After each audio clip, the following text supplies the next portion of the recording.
Bumuo ng task force ang Valenzuela LGU para tutukan ang investigasyon kaugnay sa asong pinutulan umano ng dila.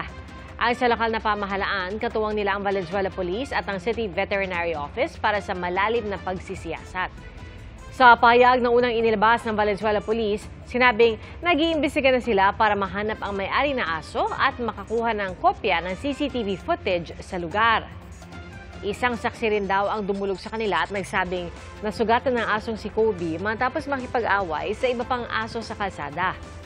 Patuloy nilang kinukumpirma ang lahat ng ebidensyang hawak nila ngayon. Madaling araw na umatest nang matagpuan ng asong si Kobe na duguan at wala ng dila. Papagaling ng aso pero ayon sa veterinaryo ay hindi na maibabalik ang dila nito.